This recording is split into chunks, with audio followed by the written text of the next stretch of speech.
آج کا کلام ہے خداوند کے کلام میں سے خروج کی کتاب، اس کا 32 باب، اس کی 8ویں آیت۔ وہ اس راہ سے جس کا میں نے ان کو حکم دیا تھا بہت جلد پھر گئے ہیں۔ انہوں نے اپنے لیے ڈھالا ہوا بچڑا بنایا اور اسے پوجا اور اس کے لیے قربانی چڑھا کر یہ بھی کہا کہ اے اسرائیل، یہ تیرا وہ دیوتا ہے جو تجھ کو ملک مصر سے نکال کر لایا۔ آمین۔ خداوند کا شکر ہے اس کلام کے لیے۔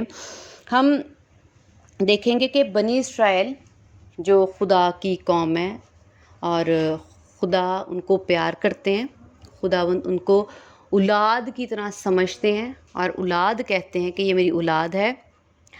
جب بنی اسرائیل کو، میں تھوڑی سی پیچھے والی سٹوری سناؤں گی کہ بنی اسرائیل کو جب خدا نے مصر کی غلامی میں سے آزاد کرایا اور جب خداوند ان کو باہر نکال لائے، خداوند نے اتنے معجزے دکھائے ان کی زندگی میں، اور جب وہ خداوند ان کو باہر لے آئے اور ان کو بیابان میں رہتے ہوئے کچھ تکلیفوں کا سامنا کرنا پڑا، اور جب ان کو کچھ کھانے پینے کی تنگی تکلیف ہوئی تو انہوں نے خداوند پر بڑبڑایا بھی، خداوند کو برا بھلا بھی کہا۔ اور جب موسیٰ پہاڑ پر دعا کے لیے گیا تو جب وہ واپس آتا ہے تو وہی بنی اسرائیل جس کو خدا نے اپنے ہاتھ کی قدرت سے اتنے معجزے دکھا کر اور فرعون اور اس کی پوری فوج کو غرق کر دیا، پانی میں ڈبو دیا، مار ڈالا، فنا کر دیا، ہمیشہ ہمیشہ کے لیے ان کے دشمنوں کو دنیا سے ہی ختم کر دیا، تو بھی جب انہوں نے یہ دیکھا کہ اب موسیٰ ہمارے پاس نہیں اور اوپر گیا ہے، اور انہوں نے پیچھے سے ایک بچڑا بنا کر اس کے آگے پوجنا اور قربانیاں دینا شروع کر دی، اور یہ کہنا شروع کر دیا کہ جو تجھ کو ملک مصر سے نکال کر لایا، کہ یعنی یہ وہ بچڑا ہے، یہ ہمارا وہ والا خدا ہے جس نے مصر میں ہمیں کیا کیا ہے، معجزے ہمارے لیے کیے ہیں، ہمارے لیے مدد بھیجی ہے۔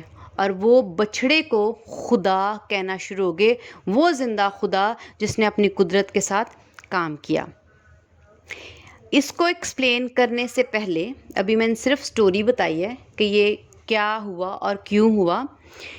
اس سے پہلے میں آپ کو بتاؤں گی کہ خداوند نے اپنی قوم کی کیوں اور کیسے مدد کی۔ ہم دیکھتے ہیں خروج کی کتاب، اس کا 2 باب، اس کی 23ویں آیت پڑھوں گی۔ اور ایک مدت کے بعد یوں ہوا کہ مصر کا بادشاہ مر گیا اور بنی اسرائیل اپنی غلامی کے سبب سے آہ بھرنے لگے اور روئے، اور ان کا رونا جو ان کی غلامی کے باعث تھا خدا تک پہنچا۔ اب جو بنی اسرائیل ہے، خدا کی قوم ہے، وہ مصریوں کے ہاتھوں غلام ہے اور اس غلامی کے ہاتھوں پس رہی ہے۔ وہ ان پر تشدد بھی کرتے تھے، ظلم بھی کرتے تھے، مارتے کوٹتے تھے، ستاتے تھے، اور ان کو فزیکل جسمانی طور پہ بھی ان کو ٹارچر کرتے تھے، کھانے پینے کو بھی اتنا اچھا نہیں دیتے تھے، اور جو غلام ہوگا اس کو کوئی بھی اچھا کھانے پینے کو اور رہن سہن اس کا نہیں ہوگا اچھا۔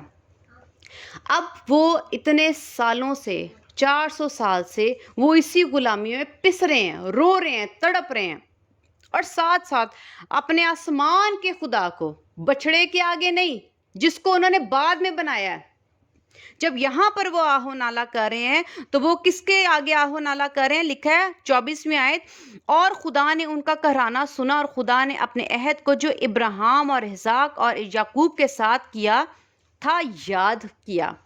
اس کا مطلب ہے کہ جو ان کا رونا اور کہرانا تھا وہ کس نے یاد فرمایا؟ آسمان کے خدا نے، جو ابراہیم کا خدا ہے، اسحاق اور یعقوب کا، جو بنی اسرائیل آگے سے ان کی نسل ہے۔ تو خدا نے دیکھا کہ یہ میرے بچے دکھ میں، تکلیف میں، رونا، آہو نالا اور بہت زیادہ درد میں ہیں، تو میں ان کو بچاؤں، اور تب خدا نے موسیٰ کو پیدا کیا۔ اس کا مطلب ہے دکھ، تکلیف، پریشانی کون سن رہا ہے؟ آسمان کا خدا۔ اب ہم دیکھتے ہیں اپنی روحانی زندگی کو۔ جب ہم گناہوں کی دلدل میں ہیں، یہ بھی دکھ میں، تکلیف میں، پریشانی میں، اور موت میں اس کو کہیں گے، ہم اس کو اچھی زندگی نہیں کہیں گے، اور اس کو زندگی نہیں کہا جا سکتا۔ جب آپ غلامی میں، آپ کسی بھی غلام کو رکھتے ہو یا آپ کسی کے غلام ہو، وہ آپ کو زمین پہ روٹی دے، صوفے پہ آپ کو بیٹھنے کی اجازت نہیں، پھٹے کپڑے آپ پہنو، آپ کے پاس اچھی زندگی نہیں، آپ پنکھا نہیں چلا سکتے، آپ زمین پہ سوتے، زمین پہ بیٹھتے ہو، اور اس کے علاوہ آپ کو جسمانی طور پر خوب آپ سے کام کرواتے ہیں اور نیند بھی آپ کی پوری نہیں ہو رہی اور آپ پہ ظلم بھی کر رہے ہیں، تو کیا آپ اس کو اپنی یہ کہا جائے گا اس کو کہ یہ ہماری زندگی ہے، یا ہم اس کو اچھی زندگی کہا جا سکتا ہے؟ میں اس کو کلام کے مطابق موت کہوں گی، کیونکہ بائبل مقدس ہمیں کہتی ہے جو موت ہے وہ رونا اور آہ و نالا اور ساتھ میں دانت پیسنا ہے، اس کو موت کہا جاتا ہے۔ یہ زندگی نہیں بلکہ موت ہے۔ جب ہم گناہ میں ہوتے ہیں تو ہم بھی آہ و نالا کرتے ہیں، اور گناہ کا جو بوجھ ہے ہمیں معلوم ہے، جب ہم پچھتاتے ہیں اور ہمیں معلوم ہو جاتا ہے کہ یہ گناہ کی دلدل ہے اور ہم اس میں سے نکل نہیں سکتے، اور ایک وقت آتا ہے کہ ہمیں پہچان ہو جاتی ہے کہ یہ گناہ ہمیں تڑپا رہا ہے، اور ہماری اس کا جو نتیجہ ہے، گناہوں کا نتیجہ کیا ہے؟ موت ہے، اور وہ ہم زمینی زندگی میں بھی اس موت کا مزہ چکھ رہے ہوتے ہیں، دکھوں میں، تکلیفوں میں، پریشانیوں میں رہ کر۔ اور اس کے علاوہ جب ہم اس دنیا سے رخصت ہوتے ہیں اور ہم جسمانی طور پر مر جاتے ہیں اور قبر میں جاتے ہیں، تو اس کے بعد جو ہماری روح ہے وہ ہمیشہ کے لیے کہاں جائے گی؟ ہمیشہ کی آگ میں۔ جن لوگوں کو یہ پہچان ہو جاتی ہے کہ ہمیں یہ موت ملے گی اور ہم تڑپتے رہیں گے آگ میں، اور ہمیں تکلیف ہوتی رہے گی، اور ہم دکھ میں رہیں گے، اور ہم ہمیشہ جلتے رہیں گے، ہمیں سکون نہیں آئے گا، اور ہم آگ میں سے نہیں نکل سکیں گے، ایسا کوئی دروازہ نہیں ہے کہ ہم اس آگ میں سے نکل سکیں، ایسی کوئی کھڑکی نہیں ہے جہاں سے ہم چھلانگ لگا سکیں، ایسی کوئی رسی نہیں کہ جہاں سے ہم اس کو پکڑ کے اوپر اپنے آپ کو کھینچ لیں اور اپنے آپ کو بچا لیں۔ جب انسان کی روحانی آنکھیں کھلیں گی تو وہ یہ جان جائے گا کہ یہ دکھ، یہ رونا ایسا ہے کہ ہم اس میں سے بچ نہیں سکتے۔ وہ ضرور کیا کرے گا کہ وہ زندہ آسمان کے خدا کے بارے میں جب سنے گا کہ مسیح یسوع کے وسیلہ سے ہمارے تمام وہ گناہ معاف کیے جاتے ہیں اور بخش دیے جاتے ہیں، اور اس کے وسیلہ سے ہم اس موت سے بچ سکتے ہیں، اور اس دنیا میں بھی جب ہم تکلیف اٹھا رہے ہیں، بیماریوں سے، تکلیفوں میں، پریشانیوں میں، تو صرف مسیح یسوع کا نام ہمیں زمین پر بخش دیا گیا ہے تاکہ ہم اس میں سے کیا کر سکیں؟ رہائی پا سکیں، نجات پا سکیں، بیماریوں سے بھی، گناہوں سے بھی، اور ہمیشہ کی آگ، ہمیشہ کی موت سے بھی۔ تو جب ہمیں یہ معلوم ہو جائے گا تو ہم کیا کریں گے؟ لا محالہ ہم لوگ ضرور ہی اس بنی اسرائیل کی طرح کیا کریں گے؟ اپنی غلامی کے سبب سے آہ و نالہ بھرنے لگے اور روئے، اور ان کا رونا جو ان کی غلامی کے باعث تھا خدا تک پہنچا۔ ہم بھی اگر اس غلامی کو پہچان لیں کہ اس گناہ کی وجہ سے ہم ابلیس کے غلام ہیں، اور وہ ہمیں مارتا، تشدد کرتا، اور ہمارے ساتھ اچھا سلوک نہیں کرتا، اور ہمیں بری زندگی دیتا ہے، کبھی ہمیں بیماریوں میں، کبھی پریشانیوں میں، اور کبھی ہمارے رشتے خراب کرتا ہے، کبھی ہمارے بچے خراب کرتا ہے، جو بچے جو ہیں وہ طرح طرح کے نشوں میں چلے جاتے ہیں، اور ہمارے ماحول کو، ہمارے شوہر کو خراب کرتا ہے، ہماری بیوی کو خراب کرتا ہے، ہمارے رشتوں کو خراب کرتا ہے، اور بیماریاں لے کے آتا ہے۔ تو جب ہمیں اس چیز کی پہچان ہوگی تو ہم کیا کریں گے؟ روئیں گے، گڑ گڑائیں گے مسیح یسوع کے نام کے وسیلہ سے خدا کے آگے، اور خدا کیا کریں گے؟ لکھا ہے خدا تک پہنچا۔ جب ہم روئیں گے، گڑ گڑائیں گے، ہمارا باپ ہے وہ آسمان کا، وہ سخت نہیں ہے، وہ سنتا ہے، وہ دیکھتا ہے، اور وہ رحیم، شفقت والا اور بھلائی کرنے والا خدا ہے۔ وہ ہمارے دکھ کو، آنسوں کو، تکلیف کو خداوند دیکھتے ہیں، ہمارا باپ دیکھتا ہے، اور وہ کیا چاہے گا؟ بچے رو رہے ہیں تو روئی جائیں۔ ہم بھی ماں باپ ہیں، ہمارا بچہ روتا ہے تو ہم فوراً اس کو چپ کراتے ہیں، اور جو اس کو چاہیے ہوتا ہے، جو اس کی ضرورت ہوتی ہے، غلط بات نہیں، ناجائز نہیں کہ بچہ ناجائز مانگ رہا ہے تو ماں باپ دے رہا ہے، تو میں اس کو یہاں پر کہوں گی کہ یہ غلط ہے۔ آپ کو اس کی تربیت کے لیے ایسی کوئی بھی بات، ایسی کوئی بھی ضد اس کی نہیں ماننی چاہیے جو اس کی روح کے لیے اور اس کی زندگی کے لیے برا ہو۔ اسی طرح جب ہم خدا کے آگے روئیں گے اور ماتم کریں گے اور خداوند سے گڑ گڑائیں گے اور منت کریں گے کہ خداوند ہمیں آپ اس میں سے نکالیں، تو وہ ہمارا باپ ہے، آسمانی باپ ہے۔ وہ جسمانی اور دنیاوی باپ سے بہت زیادہ محبت رکھنے والا باپ ہے، کیونکہ محبت اسی سے جاری ہوتی ہے، اور باپ کی جو شفقت جو باپ میں ماں میں ڈالی جاتی ہے وہ خدا ہی سے صادر یعنی نکلتی ہے۔ تو وہ باپ جب ہم اس کے آگے گڑ گڑائیں گے تو وہ باپ کیا کرے گا؟ ضرور ہی سنے گا، ضرور ہی سنے گا ہمارا آہ و نالا اور تڑپنا۔ دیکھیں گے خدا باپ دیکھیں گے کہ میرے بچے اس وقت رو رہے ہیں، ہم کیا کرتے ہیں؟ روتے ہیں، گڑ گڑاتے ہیں، اور خدا سے مدد مل جاتی، اور خدا جب سنتے ہیں اور خدا کی مدد جاری ہو گئی۔ اب ہم یہاں پر دیکھتے ہیں کہ جب بنی اسرائیل نے خدا کے حضور سے اپنی مدد کو لیا اور خدا نے ان کی مدد کر کے ان کو جس غلامی میں سے نکلنا مانگ رہے تھے، نکلنا چاہتے تھے اور چاہتے تھے ہم اچھی زندگی جئیں، خدا نے ان کو وہاں سے نکال لیا۔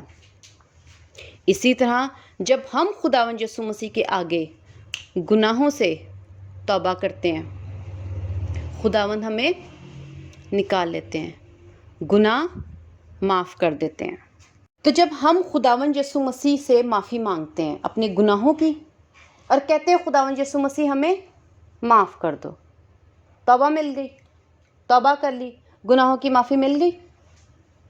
اب بنی اسرائیل کو بھی خداوند نے غلامی میں سے نکال لیا، ایک نئی زندگی میں شروعات ہو گئی۔ اسی طرح ہم بھی گناہ کی غلامی میں سے، ابلیس کی غلامی میں سے نکل گئے، آزاد ہو گئے۔ اسی طرح بنی اسرائیل بھی آزاد ہو گئی۔ اب بنی اسرائیل نے نیا سفر شروع کیا، ہم بھی توبہ کے بعد مسیحی زندگی میں ایک نیا سفر شروع کرتے ہیں، گناہ کی غلامی اور ابلیس کی غلامی اور شیطان کی غلامی سے آزاد ہو گئے، اور وہ جو موت تھی جو ہمیشہ کی تھی، جہاں پر ہمیشہ کے لیے آگ جو ہے وہ کبھی نہیں بجھے گی اور ہمیشہ جلتی رہے گی، اس میں سے بھی آزاد ہو گئے، نکل آئے، بچ کے۔ اب ایک نئی زندگی اور نیا سفر شروع، جیسے بنی اسرائیل کا شروع ہو گیا۔ لیکن جب بنی اسرائیل کا شروع ہوا تو انہوں نے کیا کیا کہ جب وہ زندگی میں جاتے جا رہے ہیں، چلتے جا رہے ہیں، تو ان کو تھوڑی سی تکلیف کا، جتنی تکلیف مصر میں تھی، میں نہیں سمجھتی کہ وہ غلامی بیابان میں کاٹ رہے ہو یا انہوں نے سفر میں کاٹی ہو۔ کم از کم غلامی نہیں تھی، کوئی آپ کے اوپر حکومت نہیں کر رہا، کوئی آپ کے اوپر آرڈر نہیں لگا رہا، آزادی تھی۔ ٹھیک ہے، تنگی ضرور تھی کھانے پینے کی، لیکن زندہ آسمان کے خدا نے آسمان سے من بھی، بٹیرے بھی اور چٹان سے پانی بھی مہیا کیا، تو اس کا مطلب ہے ان کو بہت تھوڑی تکلیف اور تنگی کا سامنا کرنا پڑ رہا تھا۔ اسی طرح ہم مسیح یسوع کے خون سے اپنے آپ کو دھوتے اور گناہوں سے بچ جاتے ہیں اور گناہ کی غلامی سے آزاد ہو گئے۔ اب ہم نے نیا سفر شروع کیا، لیکن اس روحانی اور مسیحی سفر میں ہمیں تھوڑی سی تکلیف اور تنگی کا سامنا کرنا پڑتا ہے۔ تو ہم کیا کرتے ہیں؟ ہم دیکھتے ہیں خداوند کے کلام میں سے، اب ہم دیکھتے ہیں جو ہم نے پہلے آیت پڑھی تھی، خروج اس کا 32 باب اس کی 8ویں آیت میں پھر سے پڑھوں گی۔ وہ اس راہ سے جس کا میں نے ان کو حکم دیا تھا بہت جلد پھر گئے۔ اب ہم لوگ کیا کرتے ہیں؟ ہمیں نجات کا حکم ملا ہے کہ مسیح یسوع نے کہا ہے نجات کب ملتی ہے؟ معافی سے۔ اور بائبل مقدس میں یسوع مسیح نے کہا جا پھر گناہ نہ کرنا۔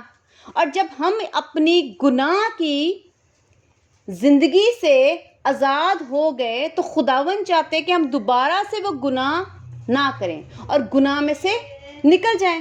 تو بائبل مقدس کہتی ہے کہ جب بنی اسرائیل غلامی میں سے نکل آئے، خدا نے آزادی دے دی، تو وہ فوراً ہی اپنی نجات بھول بھی گئے اور پھر بھی گئے، بہت جلدی پھر گئے۔ صرف بنی اسرائیل ایسی نہیں ہے، اگر ہم ذاتی طور پر اپنی زندگی بھی دیکھیں، جیسے ہی مسیح یسوع میں ہمیں نجات مل جاتی ہے، ہم دیکھ لیتے ہیں کہ ہمارا آہ و نالہ سن لیا گیا ہے اور ہمیں ہمیشہ کی موت سے آزادی مل گئی ہے، گناہوں کی معافی مل گئی، تو ہم سب بھول جاتے ہیں۔ ہم اپنی راہ پر ہم کہیں گے خداوند آپ اپنی راہ پر ہمیں جو کام چاہیے تھا، جو ہمیں آپ سے مقصد تھا، جو ہماری مرضی تھی وہ اب پوری ہوگی، ہمیں آپ کی ضرورت نہیں ہے. آمین. ایسا ہی ہے. ہم آگے دیکھتے ہیں.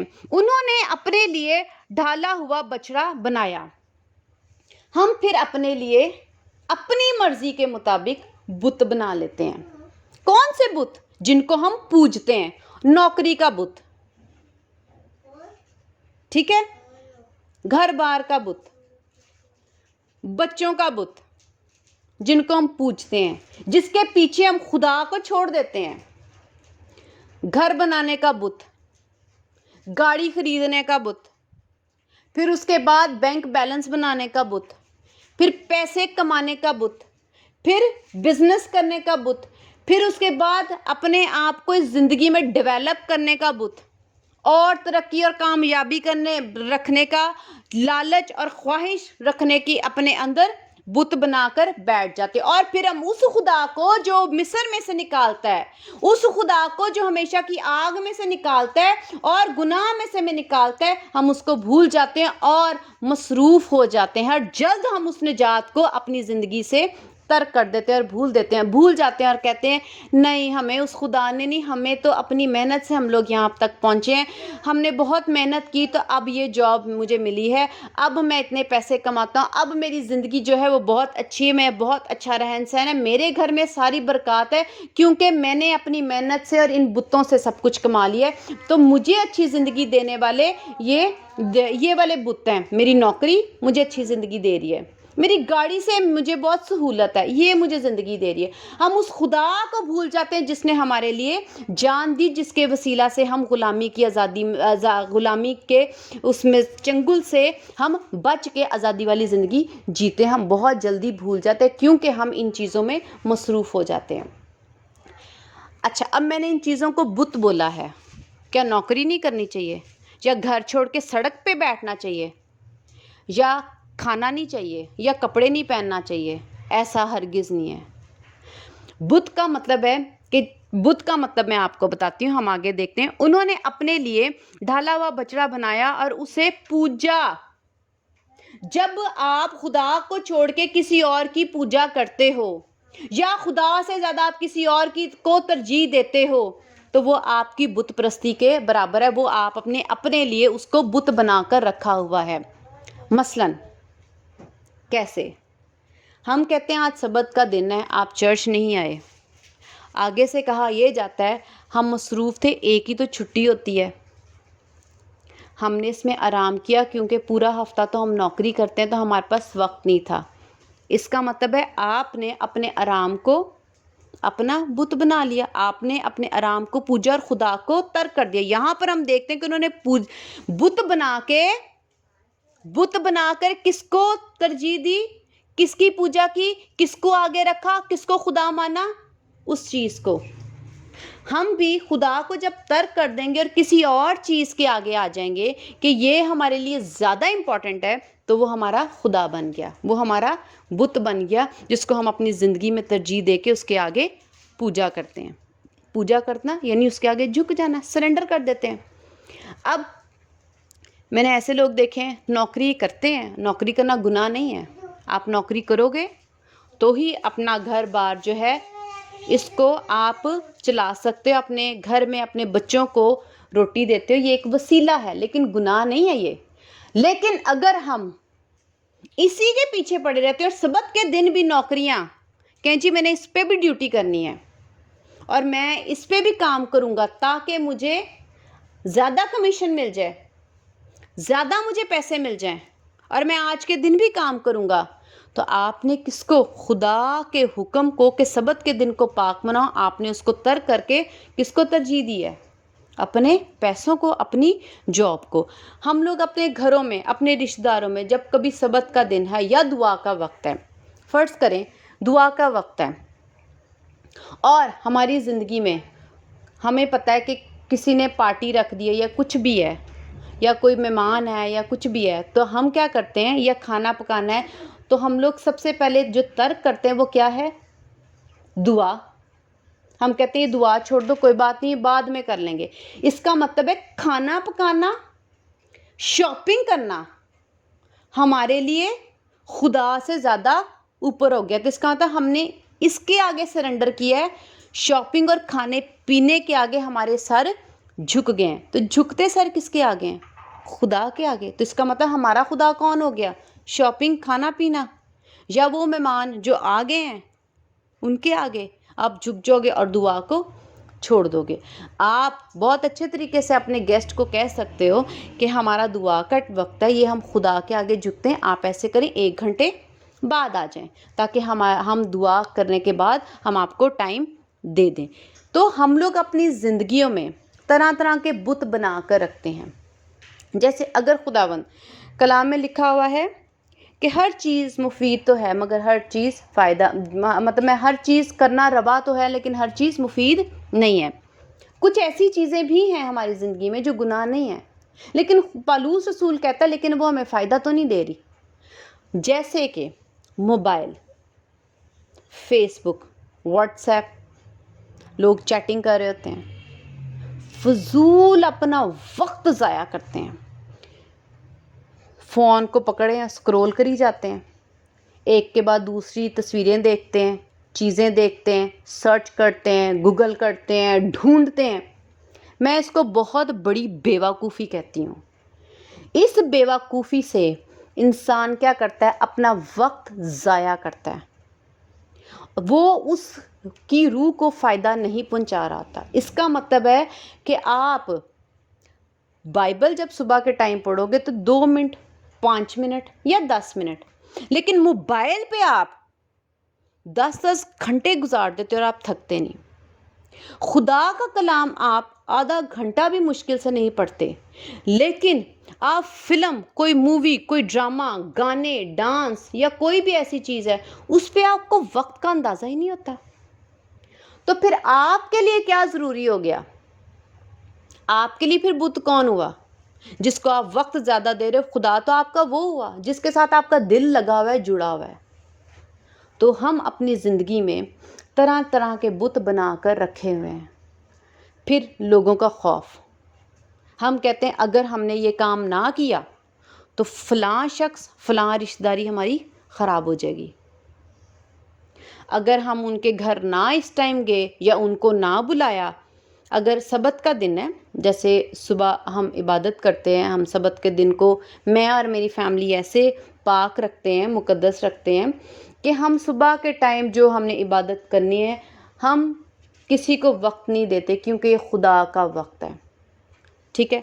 اب اگر مجھے کوئی فورس کرے کہ جی آپ نے سبت کے دن عبادت نہ کریں تو ہمارے گھر آ جائیں، ہماری چھٹی ہے، ہم پکنک پہ یا ٹرپ پہ یا لاہور سے باہر یا کہیں بھی چلے جائیں گے، تو میں ہرگز اپنے بچوں کو لے کر نہیں جاؤں گی، کیونکہ میرا خدا زندہ آسمان کا خدا وہ خدا ہے جس نے اپنے اکلوتے بیٹے کو میری نجات کی خاطر زمین پر بھیجا. میں اسی کے آگے جھکوں گی اور اسی کا درجہ میرے دل میں پہلے ہوگا. لیکن ہم لوگ رشتہ داریوں میں کہ نہیں اس کو کیسا لگے گا، تو اس کا مطلب ہے ہمیں انسان کا اور رشتہ داروں کا ڈر خوف ہے، خدا کا نہیں. ہم یہ نہیں چاہتے، ہم چاہتے ہیں خدا ناراض ہوتا ہے تو ہو جائے. اس کا مطلب ہمیں خدا کا کوئی پاس نہیں ہے، کوئی ہمیں قدر نہیں ہے کہ خدا ناراض ہوتے کوئی بات نہیں، وہ تو مان ہی جائیں گے. اس کا مطلب ہے خدا کی کوئی حیثیت نہیں. لیکن رشتہ داری نہیں ٹوٹنی چاہیے، وہ ناراض ہو جائیں گے. اس کا مطلب ہم انسانوں کو خوش کرنے میں لگے ہوئے ہیں. بائبل مقدس میں لکھا ہوا ہے کہ پالوس رسول نے کہا کہ اگر اب تک میں انسانوں کو خوش کرتا رہتا تو خدا کا بندہ نہ بنتا. کیوں؟ کیونکہ اس نے انسانوں کو خوش نہیں کیا. جو احکام جو بائبل مقدس ہمیں سکھاتی ہے ہمیں پہلے وہ کرنا ہے. بے شک بیوی ناراض ہو، شوہر ناراض ہو، بچے ناراض ہوں، اور اگر آپ کے رشتہ دار ناراض ہوں یا آپ کی رشتہ داری چھٹ جاتی ہے تو چھٹ جائے، لیکن آپ پہلے خداوند کو ترک نہ کرو. ہم اپنی زندگیوں میں بزنس کے پیچھے اور ہماری سوچ کیا آتی ہے، وہی ہم اگر زیادہ اپنے دل میں اور دماغ میں خدا کا کلام بسا لیں، ہم زیادہ تر دعا کرتے رہیں اور یہی سوچیں ہمارے دل اور دماغ میں ہوں، نہ کہ یہ ہوں ایک نوکری کر رہا ہوں ایک اور کر لیتا ہوں، اس کے ساتھ ایک بزنس بھی شروع کر لیتا ہوں چھوٹا موٹا. لیکن بائبل مقدس میں لکھا ہوا ہے فانی خوراک کے لیے محنت نہ کرو. تمہارا باپ جانتا ہے کہ تم کن چیزوں کے محتاج ہو. ہمیں اس آیت پہ بھروسہ نہیں. وہ کہتے چڑیا کھا لیتی ہے تو تم نہیں کھاؤ گے. جانور کھا کے سوتے ہیں تو ہم بھوکے سو جائیں گے. ہماری قدر تو ان سے بہت زیادہ ہے. کیا ہمیں خدا کے دل پر بھروسہ نہیں؟ خدا کی قدرت پہ بھروسہ نہیں؟ ہونا چاہیے. ہم کیا کرتے ہیں ان پیسوں کے پیچھے اپنے دل میں اپنے دماغ میں ہر وقت پیسہ پیسہ پیسہ بنانا ہے، پیسہ بنانا ہے، پیسہ اکٹھا کرنا ہے، کہاں سے آئے گا، کیسے کرنا ہے، یہ کرنا ہے، وہ کرنا ہے. تو اس کا مطلب ہمارے دل میں خدا رہتے ہیں یا پیسے کی سوچ اور خواہش؟ اگر پیسے آ جائیں گے تو پھر کپڑوں کی سوچنا شروع کر دیں گے. تو ہمارے تو دل اور دماغ میں کون بسا ہوا ہے؟ پیسے، کپڑے اور خواہشیں. تو خدا تو چاہتا ہے کہ تم، خداوند کیا کہتے ہیں کہ تم میرا مقدس ہو، میں نے تمہارے دل اور روح میں نے رہنا ہے. مگر ہم نے کس کو رکھا ہے؟ کپڑوں کو، جوتوں کو، پیسوں کو، سٹائل کو، خواہشوں کو اور سوچوں کو جو خدا سے تعلق نہیں رکھتی. تو پھر ہمارے دل میں کون ہوا خدا؟ ہمارے اپنے بنائے ہوئے بت، جیسے بنی اسرائیل نے بنائے. آج ہم ویسے ڈسکشن میں کوئی بھی بات کریں تو کہیں ہاں بنی اسرائیل نے اتنے معجزے دیکھے پھر بھی نہ بدلے. ایسے ہی کہتے ہیں. بنی اسرائیل کو خدا نے وہاں سے نکالا، بچائے، پھر بھی نہ بدلے. تو ہم کہاں بدل گئے؟ ہم نے یہ معجزہ دیکھتے کہ وہ آسمان کا خدا اپنا بیٹا زمین پر بھیجتا ہے اور اپنی قدرت سے وہ خداوند یسوع مسیح کہتے ہیں کہ مجھے جان دینے کا اور جان واپس لینے کا اختیار ہے. تو یہ معجزہ بہت بڑا نہیں؟ اور پھر کیا یہ آسان ہے کہ یہ ہو جانا کہ ہمارے گناہ جو ہیں وہ ہم اپنے خود سرف سے، صابن سے یا کسی اور ڈٹرجنٹ سے دھو کے صاف کریں یا بلیچ کے ساتھ صاف کریں تو ہم اپنے آپ پر فخر کریں؟ تو یہ بہت مشکل کام ہے. گناہ دھوئے نہیں جاتے کیونکہ وہ دھل ہی نہیں سکتے. ناپاک چیز کو نہیں دھوتی. ہم ناپاک چیزیں، ہماری روحیں جو ہے ناپاک ہیں، وہ پاک خدا نے آ کے اپنے پاک خون سے ہمیں دھویا. تو یہ ناممکن کام تھا جو خدا نے ہمارے لیے یہ معجزہ کیا. ہمیں یہ معجزے نہیں یاد. ہمیں یہ بہت آسان ہے اوپر سے آسمان کا روح القدس آ جانا اور ہمارے اندر بس جانا. یہ خدا نے ہمیں محبت سے اپنی قدرت سے دیے، تو یہ آسان نہیں. تو ہم لوگ کیا کرتے ہیں؟ اپنے لیے خود تراش کے مورت بناتے ہیں اور اپنے دل میں، اپنے دماغ میں، اپنی روحوں میں رکھتے ہیں اور اپنی زندگی میں رکھتے ہیں. گھر ہو، گاڑی ہو، خدا کا بہت شکر ہے، یہ برکتیں ہیں خدا کی طرف سے. لیکن اس کے آگے جھک نہ جاؤ. ان کے لیے اپنے زندہ آسمان کے خدا کو بھول نہ جاؤ اور جلد خدا سے پھر نہ جاؤ کہ یہ برکتیں یا اچھی زندگی دینے والی مجھے گھر بار اور گاڑی اور پیسہ ہے، یہ کہو کہ یہ خدا کی طرف سے ہے، یہ خدا نے بخشا. لیکن ان کی سوچیں اپنے ذہن میں سوار نہ کر لو. ان کو اپنے دل کے اوپر غالب نہ آنے دو تاکہ خدا ناراض نہ ہو جائے. تو ہم اس طرح سے اپنی زندگیوں میں کیا کرتے ہیں؟ پوجا کرتے ہیں ان چیزوں کی. آگے لکھا ہوا ہے اور اس کے لیے قربانی چڑھا کر یہ بھی کہا، اے اسرائیل یہ تیرا وہ دیوتا ہے. تو پھر ہم ان کو اپنا دیوتا، اپنا خدا، اپنا بھگوان، اپنا جو مرضی سب کچھ ماننا شروع ہو جاتے ہیں. اس کے بغیر تو میں زندہ ہی نہیں رہ سکتا. گھر نہیں ہوگا تو کیا کریں گے؟ گاڑی نہیں ہوگی تو کیا کریں گے؟ زیادہ پیسے نہیں ہوں گے تو کیا کریں گے؟ جاب نہیں ہوگی تو کیا کریں گے؟ وہ کہہ رہے ہیں کہ یہ دیوتا نہیں ہے، یہ ہمیں زندگی نہیں دے رہے. یسوع مسیح نے کہا، جب شیطان نے خداوند یسوع مسیح کو آزمایا بیابان میں 40 دن اور 40 راتیں، تو یسوع مسیح اس نے کہا کہ یہ پتھر جو ہیں وہ روٹی بن جائیں. تو کیا یسوع مسیح نے یہی کہنا شروع کر دیا؟ کیونکہ یسوع مسیح کی ذات نے روٹی کو اپنا خدا نہیں بنایا. اور یسوع نے پتہ کیا کہا؟ میں روٹی ہی سے جیتا نہ رہوں گا. کس سے؟ ہر اس بات سے جو خدا کے منہ سے نکلتی ہے. تو یسوع نے یہ ثابت کیا کہ میں روٹی کے پیچھے نہیں جاؤں گا، میں خدا کے پیچھے جاؤں گا. آج اگر میں زندہ ہوں تو خدا کی وجہ سے، تو آگے بھی زندہ ہوں گا تو خدا ہی مجھے زندہ رکھ لیں گے. ہمارا خدا کون ہے؟ زیادہ بینک بیلنس ہوگا، جاب ہوگی، زیادہ پیسے آئیں گے تو ہم لوگ زندہ رہیں گے اور سارا کچھ ہمارا حل ہو جائے گا، بیماریاں بھی، دوائیاں بھی لے آئیں گے، گھر بھی چلا لیں گے، سارا کچھ ہو جائے گا۔ ایسا ہی ہے۔ ہمیں کس پہ بھروسہ ہے؟ پیسے پہ، کیونکہ ہمارا دیوتا، ہم جس کے آگے پوجتے ہیں وہ کیا ہے؟ ہماری نوکری، ہمارا گھر۔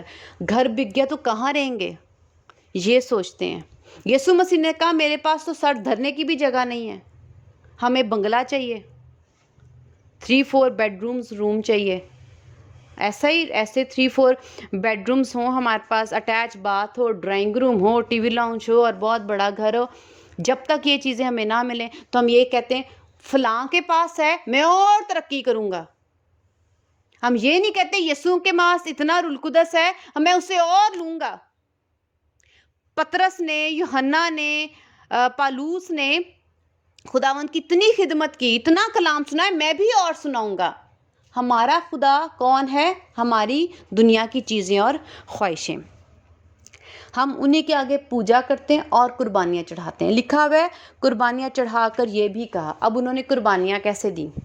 ہم قربانی نہیں دیتے تھے ان چیزوں کے پیچھے؟ دیتے ہیں۔ اگر ہم یسوع کے پیچھے قربانی دیتے تو کیا کرتے؟ ہم قربانی دیتے تو کیسے دیتے؟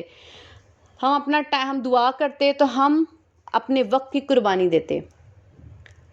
اگر ہم بائبل پڑھیں گے تو بھی وقت کی قربانی دیں گے۔ اگر ہم کسی بات پہ عمل کریں گے تو ہمیں دوسرے کو معاف کرنا پڑے گا، اور ہمیں اپنی روح اور دل اور جان کو ستا کر، دکھ دے کر، قربانی دے کر اس کلام پر عمل کرنا پڑے گا۔ یہ ہماری قربانی ہو گئی۔ لیکن وہ تو بت کے آگے قربانی دے رہے تو ہم بھی دیتے ہیں۔ جب ہم نے خدا کو چھوڑ دیا اور اپنی شاپنگ پہ جا رہے ہیں تو اپنے وقت کو ضائع نہیں کر رہے، اپنا وقت قربان نہیں کر رہے۔ جب ہم لڑائیاں جھگڑا کرتے ہیں تو ہم اپنا جسم قربان نہیں کرے، اپنا جسم شیطان کو نہیں دیتے کہ ہاں یہ لے، تو اس کے ساتھ جو مرضی کر، میں ریڈی ہوں۔ تو ہم بھی شیطان کے آگے اور خواہشوں کے پیچھے قربانیاں دیتے ہیں۔ اگر بنی اسرائیل نے کیا تو ہم بھی ان جیسے ہیں۔ لیکن آگے ہم دیکھتے ہیں، یہ بھی کہا کہ اے اسرائیل، یہ تیرا وہ دیوتا ہے جو تجھ کو ملک مصر سے نکال لایا۔ یہ میں پہلے نکال کر لایا، یہ میں پہلے ہی بتا چکی ہوں کہ ہم ان چیزوں کو یہ سوچتے ہیں کہ یہ ہمیں ڈائریکشن دیتی ہیں، یہ ہمیں زندگی دیتی ہے، ہمیں خوشحالی دیتی ہیں یہ چیزیں، اور اس کے بغیر ہمارا گزارا نہیں۔ یہی ہمارا خدا ہے اور ہم نے انہی کے پیچھے بھاگنا ہے تاکہ ہم دنیا میں گھر بار لے کر، پیسہ لے کر اچھی زندگی جئیں۔ تو ہمیں اچھی زندگی سے یہ لگتا ہے کہ یہ چیزیں ہمارا خدا ہے اور دیوتا ہے، اور ہمیں انہی کے آگے پوجا کرنی ہے اور انہی کے پیچھے بھاگ رہے ہیں کیونکہ اسی سے ہمیں زندگی ملنی ہے، اور یہ بالکل غلط ہے۔ ہم نے ایسا نہیں کرنا۔ ہم نے اپنے دل کی خواہشوں کا بت، دنیا کی خواہشوں کا بت، اپنی دنیاوی سوچوں کا بت جن کے آگے ہم جھکتے ہیں، اپنی ضرورتوں کے بتوں کو ہم نے ترک کر دینا ہے۔ تو اپنی زندگی میں سے نکال کے باہر پھینکنا ہے، اور ان بتوں کو ہم نے اپنی روح میں سے نکال کر باہر پھینک کے توڑ ڈالنا ہے تاکہ ہم خدا کی عبادت کر سکیں۔ اس کا نتیجہ میں تھوڑا سا ضرور بتاؤں گی کہ جب انہوں نے یہ کیا، سب کچھ بچڑا بنا لیا، خدا جلد پھر گئے، جیسے ہم لوگ نجات لیتے ہی جلدی سے توبہ کرتے ہیں پھر جاتے ہیں، جیسے جلد ہی پھر جاتے ہیں، ٹھیک ہے، اسی طرح وہ بھی پھر گئے۔ تو ہم ان کو دیکھ کے یہ نہ کہیں کہ ہم ان سے بہتر ہیں، ہم بھی انہی جیسے ہیں۔ ضرورت ان کو بھی ہے، ضرورت ہمیں بھی ہے خدا کے کلام کی۔ آگے ہم دیکھتے ہیں کہ جب یہ لوگ نکل گئے وہاں سے، جب وہاں پر رہے اور ابھی ملک مصر سے نکل آئے، تو لکھا ہے 40 برس تک وہ وہیں گھومتے پھرتے رہے۔ خدا نے ان کو کچھ بھی نہیں پھر دیا۔ خدا نے کہا کہ جب تک تمہاری وہ نسل جنہوں نے میرے خلاف بولا ہے وہیں بھٹکتی رہے گی، اور جب تک یہ سارے مر نہیں جائیں گے، میں اب وعدہ نہیں پورا کروں گا، وہ ملک، وہ شہر اس کو نہیں دوں گا جس میں دودھ اور شہد کی ندیاں بہتی ہیں۔ اس کا کیا مطلب ہے؟ کہ اگر ہم خداوند یسوع مسیح سے نجات لے لیں اور پھر اس نجات پہ قائم نہ رہیں اور جلد خداوند یسوع مسیح کو بھول جائیں، تو پھر ہم اپنی زندگی میں ایسے ہی بھٹکتے رہیں گے اور ہمیں کچھ حاصل نہیں ہوگا، بالکل خالی ہاتھ ہوں گے۔ اور وہ وعدہ جو خداوند نجات کے باعث ہمیں دیتے ہیں، توبہ کے باعث ہمیں دیتے ہیں کہ تم نے توبہ کیا اور اب میں تمہیں زندگی دوں گا اور کثرت کی دوں گا، اور میں اس لیے آیا کہ تاکہ تم زندگی پاؤ اور ہمیشہ کی زندگی پاؤ، تو خداوند کہتے ہیں یہ وعدہ کینسل، پھر نہیں ملے گا، کیونکہ ہم جلد پھر گئے اور ہم نے اپنی خواہشوں کو، اپنی سوچوں کو خداوند کے آگے زیادہ عزت دی، مقبول کیا، پوجا کی اور ان کی عبادت کی ان چیزوں کی عبادت کی، اور پھر ہمیں کوئی برکت نہیں ملے گی، ہم خالی ہاتھ ہوں گے، جتنی مرضی آپ کوشش کر لو۔ جب آپ خدا کو بھول جاؤ گے اور یہ سوچو گے کہ ہمارا دیوتا وہ ہے جس نے ہماری مدد کی، وہ ہمارا گھر ہے اور ہمارے پیسے ہیں، تو پھر خداوند کہیں گے اسی سے لے لو برکت، اور خداوند نے ان کو وہیں چھوڑ دیا۔ خدا ہمیں بھی ایسے ہی چھوڑ دیں گے، اور ہم لاکھ کوشش کر لیں، جس کام میں بھی ہاتھ ڈالیں گے ہمیں کچھ حاصل نہیں ہوگا۔ ہم جن چیزوں کے پیچھے بھاگ رہے ہیں خداوند وہ بھی ہمیں نہیں لینے دیں گے۔ تو خداوند کا شکر ہے اس کلام کے لیے کہ خداوند نے ہمیں یہ کلام بخشا، ہم سب کی آنکھیں کھولیں کہ جس نجات کو ہم نے مسیح یسوع کے وسیلہ سے پایا ہے اس کو بھول نہ جائیں، ترک نہ کریں، چھوڑ نہ دیں، اس نجات پر قائم رہیں، اور اسی خدا کو اپنا خدا مانیں، نہ کہ اپنے گھر کو، نہ اپنے پیسوں کو، نہ اپنی چیزوں کو، نہ اپنی رشتہ داریوں کو، نہ ان چیزوں کو جو ہمیں اکساتی ہیں کہ مسیح یسوع کو چھوڑ دو، یا ہمیں اکساتی ہیں کہ تم ابھی مسیح یسوع کو وقت نہ دو تو تم لوگ مجھے دے دو۔ کئی دفعہ ہم میاں بیوی بھی خداوند کو وقت دینے کی بجائے آپس میں وقت زیادہ ٹائم گزار دیتے ہیں، یہ نہیں سوچتے کہ چلو تھوڑا وقت نکال کر ہم خداوند کی بھی عبادت کریں، یا ہم اپنے بچوں میں ہی صرف مصروف نہ رہیں بلکہ ہم لوگ خداوند کے لیے بھی مل کر وقت نکالتے ہیں اور بچوں کو بھی خداوند میں بٹھاتے ہیں اور مسیح کی تعلیم دیتے ہیں۔ خداوند ہم سب کو بہت برکت دے، آمین۔ خداوند کا شکر ہے، ہالےلویا۔